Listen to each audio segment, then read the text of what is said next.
Welcome to Next Week's Life podcast. And today on the show, we've got the world famous Chip Miceli, the founder, CEO of Pulse Technologies.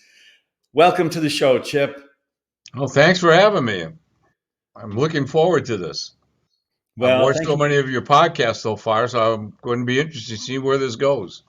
you. Well, hopefully you watched enough to know that at least once we'll bring up Sinatra. So be ready for that one. So, Chip, you've been in this industry for quite some time. Everybody knows you. I don't want to embarrass you, but you've got a great reputation for being a helper, to many people, a mentor to many people in our industry. And I've heard the stories. I've seen how some of these things have come together, like with Kevin Van Cannell at UTech and myself and so many other people.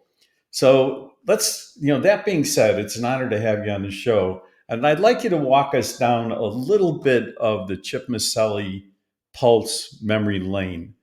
How did this start? How long have you been doing it? And anything you want to share, and I'll pop in if I have a question. Well, we've been doing this. I've been doing this a long time. My dad started the company in 1955, and you know how you are when you're a kid. You work wherever they tell you to work. And then I went into the military and then came back and worked for a big Fortune 500 company for a while. And my dad needed some help, and so I came on board and been here ever since. In '88, my brother and I bought him out, and he retired, and we moved on from there. Um, we have always had the Sharp product line since probably 1970, so we do quite well with that product. In 2020, the year that will never be forgotten, I bought my brother out, and now it's just me and my sons and daughter who run the organization. So when you took over the company, it wasn't actually known as Pulse. So what was it actually? What was the original name of the It company? was called Displays Office Equipment, and then we moved it to DPOE, and then I was buying companies out in Indiana, and you know how everybody is, they're proud of their name. I bought a company out in Indiana called McShane's Office Supplies, and they were 1905, I think they started, so they wanted their name to be around for a while. And I bought out another company, Kramer and Leonard, and I finally said, find one name, and a committee was put together, and they came to me and says, "Here's the new name," and we went with it. And they came up with Pulse. I added technology, got the website, and moved forward. That was about 7 years ago now. Well, I got to tell you, that was really a brilliant move. I mean, I love the name, and frankly, I love the marketing support that goes along with it. You uptick the campaign, and I think Pulse has become one of the more commonly known names for a successful dealership in our business. So when you go back all the way back, and you looked at the business that you joined, what was the Displays Office Equipment selling back then? Oh, my father started selling used furniture back in '55, and a company called Olivetti, you're probably familiar, an old Italian company, came Yep. to him and says, "Hey, if you sell our calculator, we'll let you sell it, we'll bill it, we'll pay you a commission, and you can have as many in your warehouse as you want." And that's how he started. And then they gave him a typewriter, and that's basically how he started. Used furniture and the Olivetti calculator, typewriter that no one ever hears of anymore product line. Yeah, and he would dabble in whatever. I mean, he was a MAPA guy, never hit $1 million in revenue. So bringing me on board had to be scary for him. Talk about working for your dad. I worked for my dad because back in the day, you did whatever your parents needed help at. I would polish. He would buy used desk, put them in the garage at home, and I had to be 5 years old probably, and would have me polish them up with this old English polish. And so when he had a prospect come, we would move all the stuff out into the driveway. So I want to tell you a story. Usually tell everybody this story.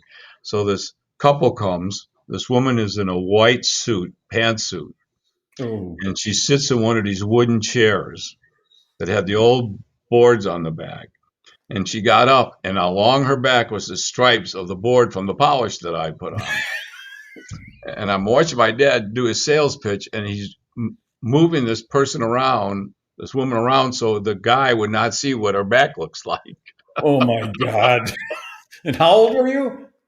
I was about 5 or 6. It's just, hey, there's a job you can do.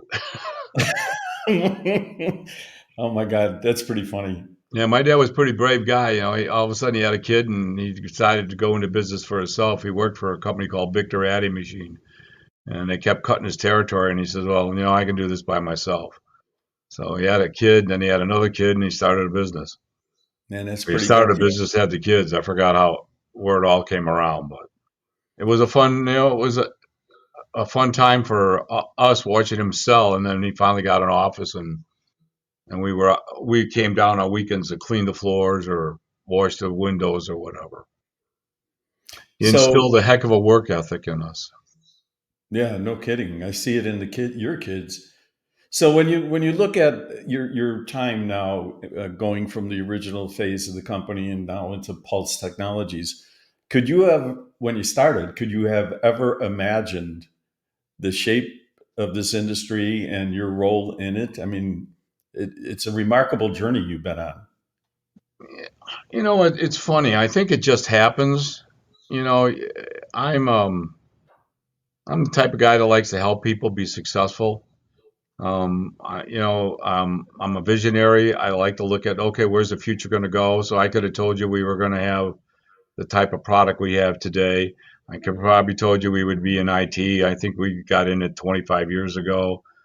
In the beginning, we were sort of in IT. I was programming computers for dealers with software that would show what kind of product they had in their inventory, and then we went into the copier direction and not the computer direction. And then we came full circle back into the computer direction. So I like dealers. I'm not a fan of these mega dealers, but I'm a fan of the local mom and pop dealers. And so when a dealer is struggling or needs advice or help, I like to give it to them. I want dealers to be successful. I'm a big proponent of BTA because it's just dealers helping dealers. And for us all to be successful in this world that we're in today, we have to help each other. I mean, we do a lot of machines that get shipped across the United States, and I need other dealers to support them for me. I can't do it, and so therefore, you make a friendship with everybody you can, and work with the ones that are going to work with you, and you say, okay, the ones that don't, you have to move on. But I was a Boy Scout leader for 13, 14 years, and I liked working with kids, so I like helping people get better at what they want to do. And yes, I'll have an opinion on everything.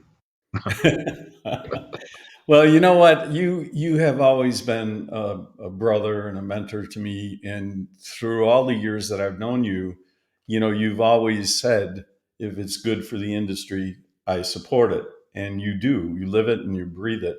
And actually, I don't know if I ever told you this, but I think that was the beginning of the float all boats concept. For our summit in the consortium, because you genuinely want to do things that help other dealers and help the industry. And so I kind of borrowed that, and I thank you for it, because I think you're absolutely right. Especially today, we all need to help each other get through whatever we need to get through if there's a challenge, and teach each other. So for that, I thank you. I don't know if I ever told you that. So when you go back and you think about the business, and I've always asked you this, and you've never ever actually responded in any way negatively, because that's somehow not built into your DNA. But when you look at your career to date as a CEO, are there any moments where you go, Jesus, I should have done that? Oh, I've made mistakes, but I like to challenge myself, and I like to challenge the people that work for me to try something new. And you do make mistakes along the way. Fortunately for me, we do well enough where if I make a mistake, it doesn't hurt us. And it all comes down to really making the customers happy. And if you keep the customers happy, they're going to keep coming back to you. And so you give them what they want. And if I make a mistake, if I sell a product that's not performing the way it should, we just replace it. Okay, give them another one. Get it out of there. And So so, client experience is numero uno. well, they're the ones that pay the bills. I tell my team, if you can't make them happy, we don't have a job tomorrow.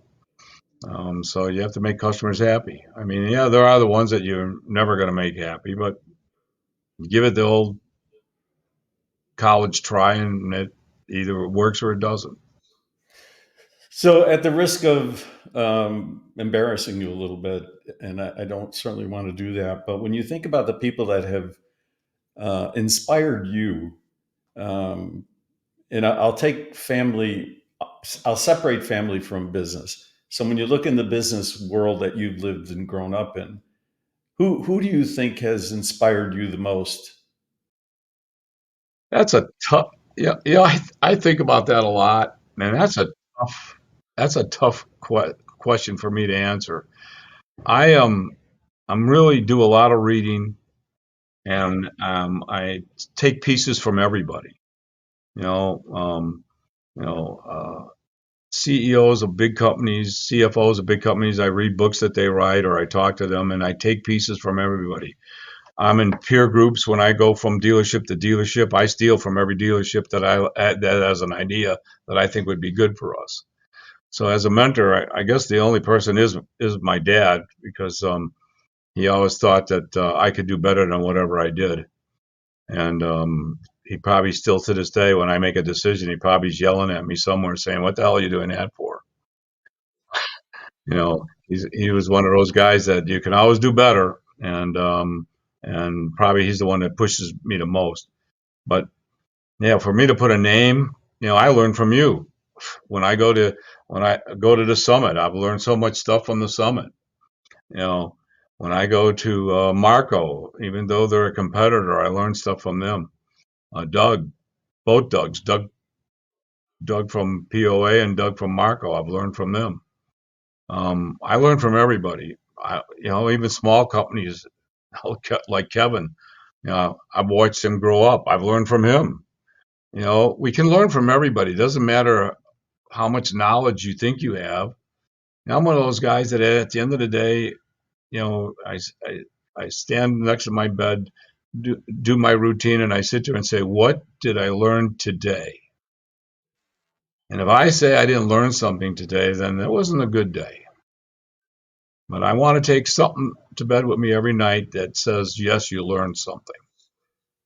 And I think I can learn something every day and still probably not learn enough. Well, that's you got that spirit. I mean, that's your attitude, and like I said before, it's in your DNA, and I absolutely believe that's how you feel every night. And probably when you wake up in the morning, it's what am I going to learn today? So, to go back a little bit and maybe make a little bit of a right hand turn. I have two questions for you, not necessarily related, but what is it that you tell the young people that you bring into the company and or you're bringing in the company? So a lot of young people don't think that our business is very sexy or popular. So how are you attracting these young people? What incents them? What do you share with them to bring them in? Well, what we have learned is that you have to bring in more than one at a time. You can't just hire one a month. You have to hire them in pairs or groups. So we usually hire 2 to 4 at a time. And what we tell them is the opportunity is what the opportunities are. And it's funny how they can change directions in 1 week of training. I'd rather concentrate on that product than this product. Because as you know, diversification in our industry is big right now. And a lot of companies have gone from copiers to managed network services. We've taken we're involved now in a lot of AV, and that's probably because of Sharp's product line, because they brought us interactive boards. We started selling those pretty quick, but then we started selling outdoor boards and indoor boards and LED. And so that attracts a lot of young people because that's a technology that is different. And if you look at what we're quoting today, we're quoting sound systems. What are we going to do in a sound? What are we going to do in sound systems? But they're so important today. I mean, we're waiting to get a deal on a local park district. They have 4 baseball fields and 5 soccer fields, and we're going to put in a speaker system throughout the park that's going to have the software for active shooter. And that was a design that my oldest son came up with, and we can't wait to get that deal and then start installing it. But you have to you have to look at, okay, what can we be good at? I'm fortunate; I got four kids in the business, and one of them, she'll always be a salesperson, so she'll just sell whatever. But the other three are more like, okay, they're more like they want to be leaders. They want to do something different. My older son, who you know very well, Paul, he took over the AV and he says, "Look at what we can do. We're doing streaming now for a town. We're doing video recording for a town. Stuff that wasn't on our plate. You know, Sharp bought NEC, and all of a sudden now we're selling projectors, something we never thought we would sell. But one thing I taught everybody is that that's great that you're going to sell that product, but we need to put support on it so we have that aftermarket that we need. And so everything goes out here with support on it. So we'll train you again and again.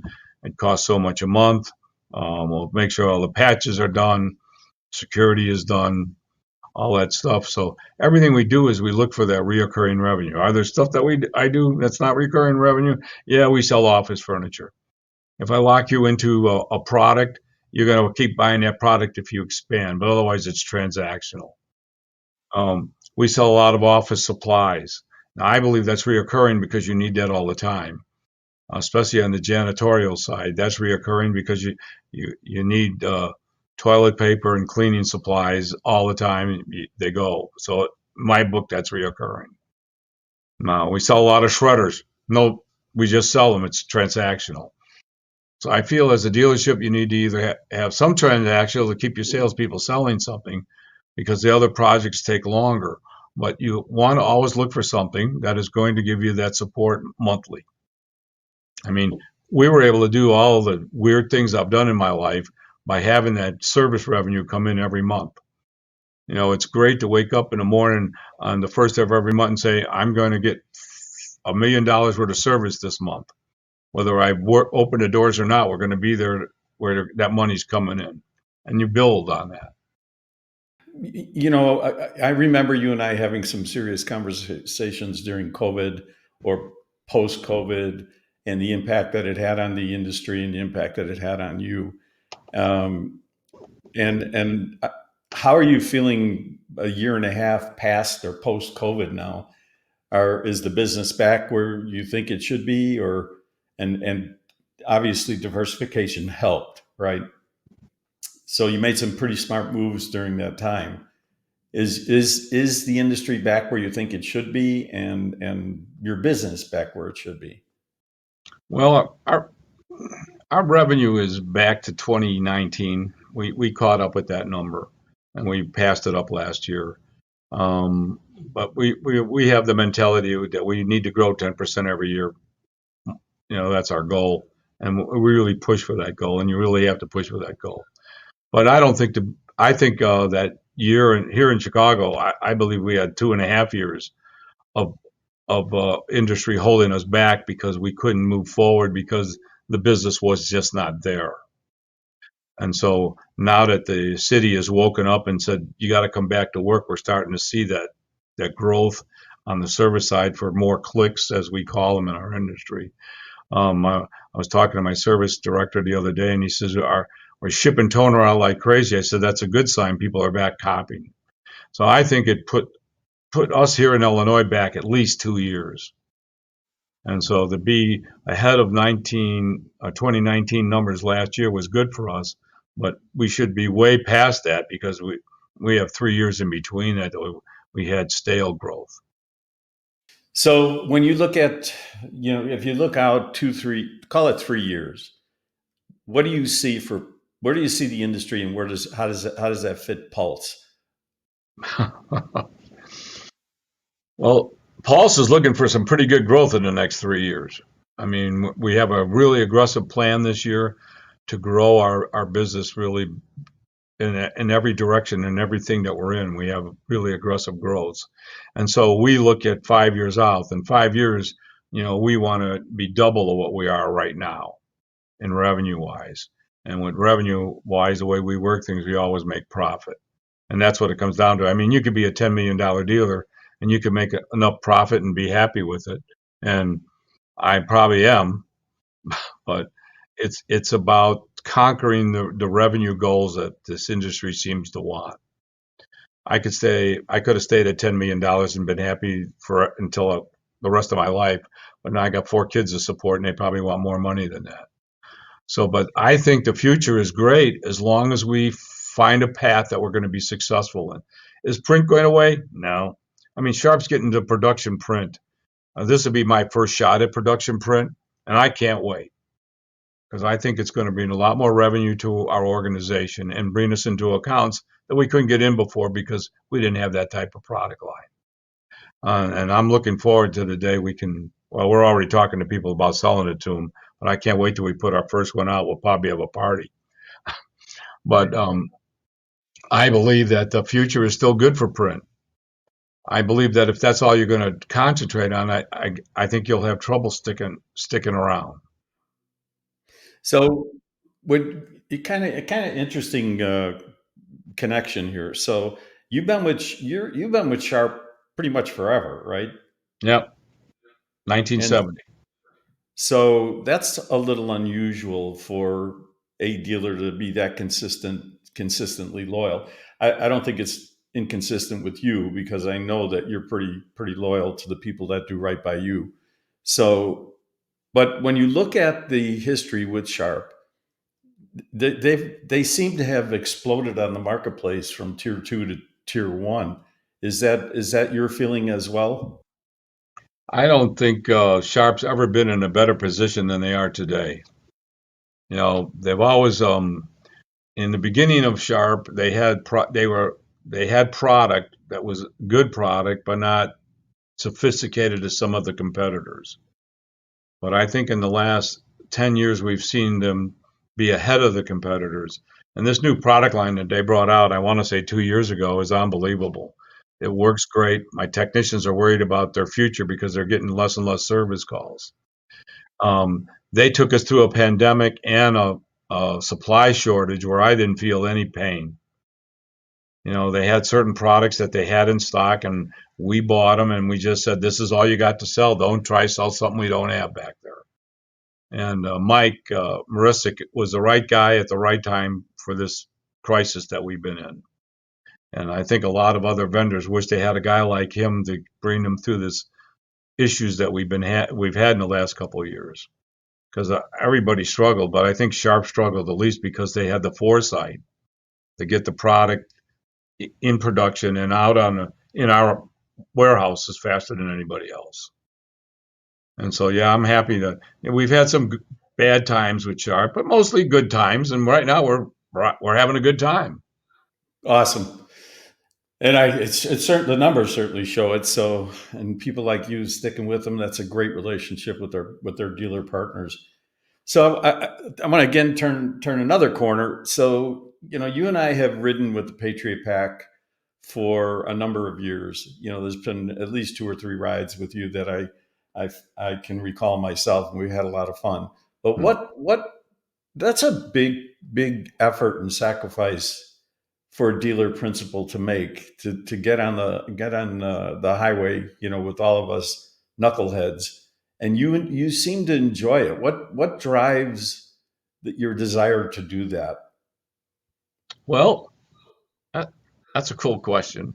What I like about the ride is the people that are in the ride. I think we're all like brothers.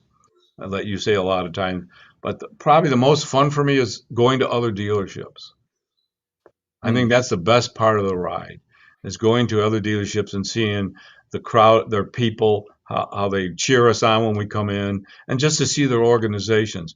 When we don't tour a place, like there's a couple we didn't tour this last time, I feel like okay, we missed out on that, and they missed out on showing us what they have. I mean, when I went into Loeffler's place, I want to go back and tour it again because I feel we missed something. What a great facility they put together.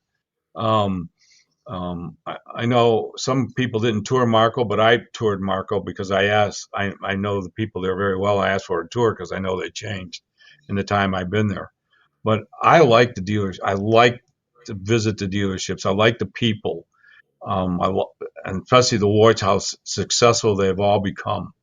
And when we went to Minnesota, when we went to ASI, right? I think it's called ASI. And Yep. Stephanie, Yep. I AI. love what she's doing there. I mean, she's taking her dad's business and she's just rocking it. And I like seeing that young people taking over their dad's businesses and making it happen. There was a while there where you sat there and said the second generation is going to screw it up, and now we're looking at the third generation, and because the second generation didn't screw it up, and so that's what I like. I mean, it. We have this last ride, we saw some cool dealerships, We and did. We and did. and then we all ended up at a bar in Iowa, and and chilled for a while. Yeah, And and I can't believe what he did to that bar. What Brad did to that bar was unbelievable. incredible. Yeah, that And I was a hear if I go back there again, he made another big change out there.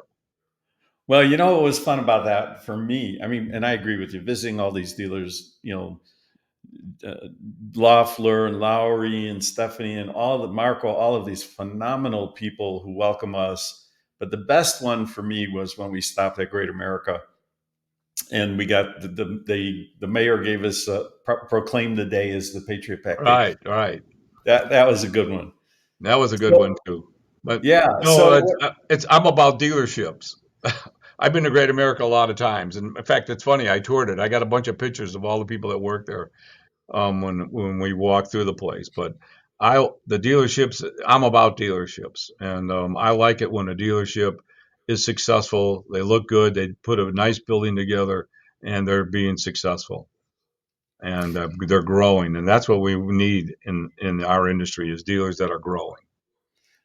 yeah, and the other thing we're doing too, Chip, which I'm pretty sure you're aware of from some of the conversations we've had, or ECS, but we're establishing a junior kind of consortium, right? So where Right. we can bring the younger people in and help mentor them, and have guys, like me or you or some of the other guys who can share and mentor some of these younger folks, and that's been a lot of fun this last 6 9 months. So we're going to see more of that. And then, of course, hiring the veterans and what you did at Pulse when you welcomed all the Patriot Pack, through your business. That was incredible as well, for which we thank you. And by the way, you mentioned earlier, some people may not know it, but you spent some time in the military. So how long were you in the Army? 2.5 years. 2.5 years.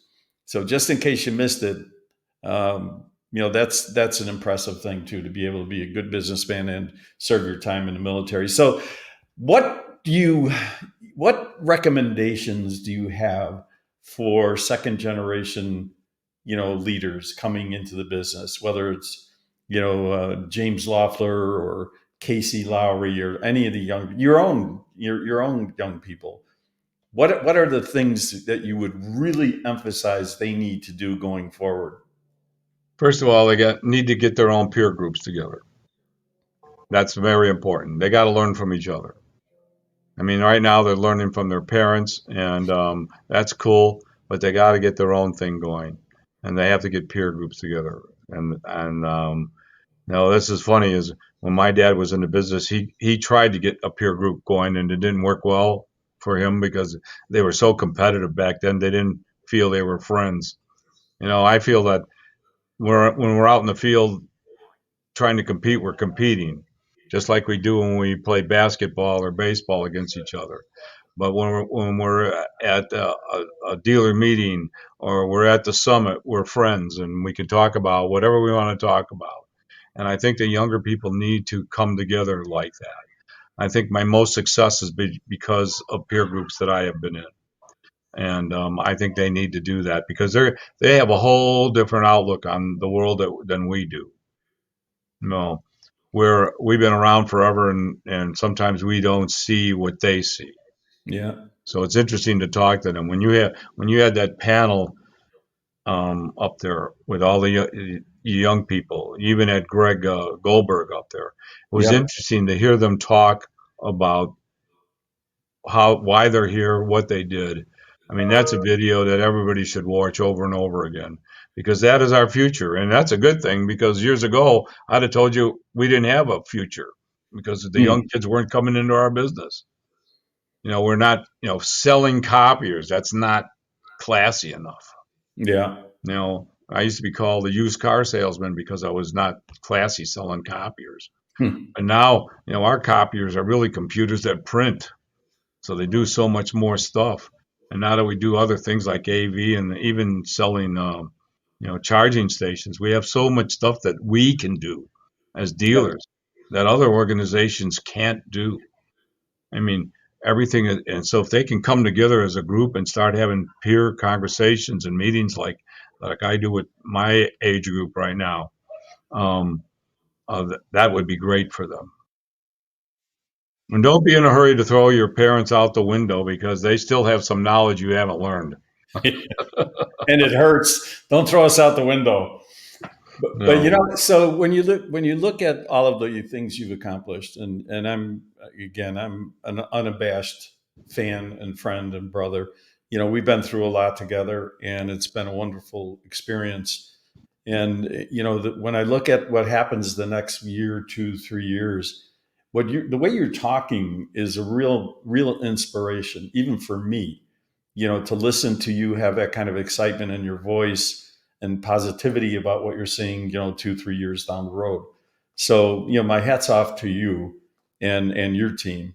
And I have to admit, I'm a big fan of the Miceli family. So keep rocking it. Tell Paulie I'm proud of him too. So when you're looking for your next big learning experience, where do you get it from? Is that primarily ECS or show BTA or CDA? When you're looking at all those events, which are the most important to you and why? Well, I think the summit has been very important for me because you bring so much different technology there to speak to us.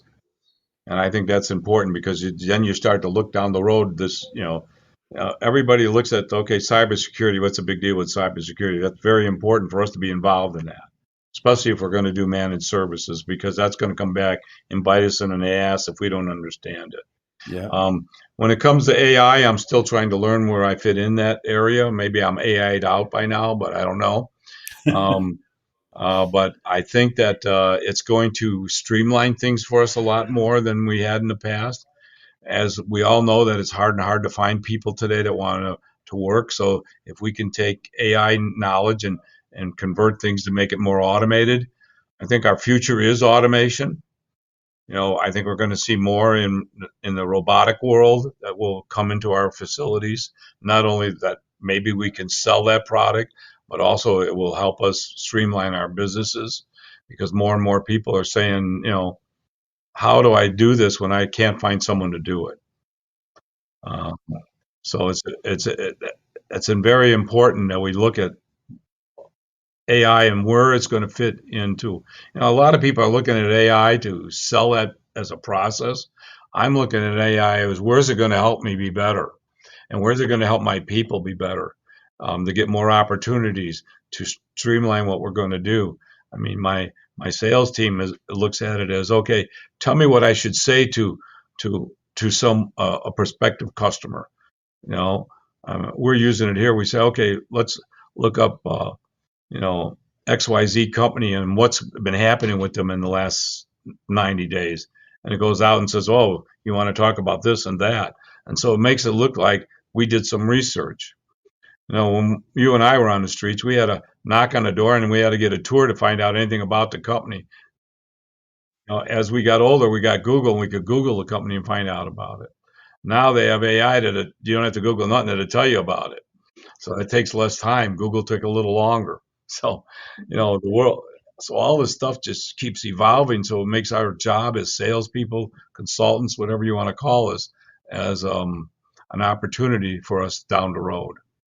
So I'm going to save my final question for the end. But what is there something you want to share with people about your personal feelings that I may have missed? Is there some message that you feel is really important for the audience to hear? Let me see. The last podcast you called me grumpy, so I don't think I'm grumpy. I'm to the point. You actually listened. I talk loud. Oh So some God. people may think I'm yelling at them, but I'm not. I'm really a loud talker. I'm the guy that can come in the room and I don't need a mic. You No, you know, don't. But you know, I'm a matter of fact. I tell you the way it is. I'm not a sugarcoater. I can when I'm in a sales pitch. But if I'm talking to other dealers and trying to make them better or help them, I'm pretty blunt. So maybe that's why you think I'm grouchy. well, I think I don't remember exactly what I said. I think what I meant anyway was that a lot of people think you're grumpy. Oh, is And that it? yeah, well, and it's true. And you and I know one person who thought you were really grumpy, right, from the ride, and you guys cleared that up, right? So I think your demeanor is much different than your heart, right? So you, like you said, you're straightforward. I've always found you to be very caring and very smart and frankly a very fair guy. Yeah, difficult to negotiate with, which you should be sometimes, absolutely. But you care about people, and I think you wear your feelings on your sleeve, and that's a good thing. I'd rather have you tell me that was really stupid, Mike, and you have, and it usually was. So grumpy, it's probably not a fair assessment, I think, but I do think a lot of people are afraid to approach you sometimes because you're gonna let them know the truth. maybe So, they're afraid of the truth. I don't know. well, a And lot of people, you have to understand whatever I say is just my opinion. yeah, You but it's know, a pretty strong opinion and usually right. well, So, I, but anyway, and for anybody who's listening, Chip is not grumpy. He appears grumpy, but he's approachable and he's actually got a heart of gold. So you need to reach out to him if you have questions. So my last question is the Sinatra song, your favorite Sinatra song, and why? Do you have one? too many probably. Come fly with me. Um, sometimes you feel like flying away. Um, I did it my way, probably the most important one, because eventually it ends up being my way. Probably there's where the rudeness comes in. I apparently or the grumpiness. You know, do it my way. If it doesn't work, then it's my fault. Um, That's so yeah, I'm funny. a Sinatra fan. So there's so many songs that probably could pertain to me. I'm like the ram, that keeps knocking on the tam to keep on going until it either I displace it or never give up. Never give Just up. never give up. Find a way. I was telling my grandson the other day because he's struggling with math, and I said you got to find a way to overcome it. I says it may be hard, but there is a way around it, and there's always a way to figure out how to make things easier. And you just got to find what that clue is. So no matter what struggles you have, no matter what problems you have, there's always going to be someone there to help you, and there's always going to be someone to put you in the right direction. And never give up, because you know, when I like hiring people from the military, as you know, and being from the military. I lost a lot of friends that were in the military to the type of wars that we have. And some of them come back and they don't even know what the hell's going on with them. But you got to keep trying. The thing that saddens me the most is that I don't believe our country takes good care of our military. And when you hear that they take their lives because of whatever problem they got in a war or just being in the military, saddens me because we didn't reach out to them and we didn't try to help them. And so, if I can leave anything with anybody, is that help your fellow man. Just help them. We all need help. I've been very lucky in my life. I've been very successful, but I can always use help. I think we all can use help or advice. Don't be afraid to take advice, and don't be afraid to give it, right or wrong. Well, this is a great way to end it. I agree with you. Never give up, and frankly, you know how I feel about all of us helping our veterans. They we all take that oath. We all write that check. Some of us don't come back, or don't come back well. So I like that's a good way to end it, Chip. And we thank you for being on the show. We thank you for your service. Tell Terry I said hello, and all the kids and everybody back there at Pulse. Keep up the good work, and we will talk to face soon. And Mike, thank you for your service to the industry. You're doing a great job in the industry, no matter what that guy in the other side of the world says. Okay, I will accept that as a compliment. I really like. So thank you.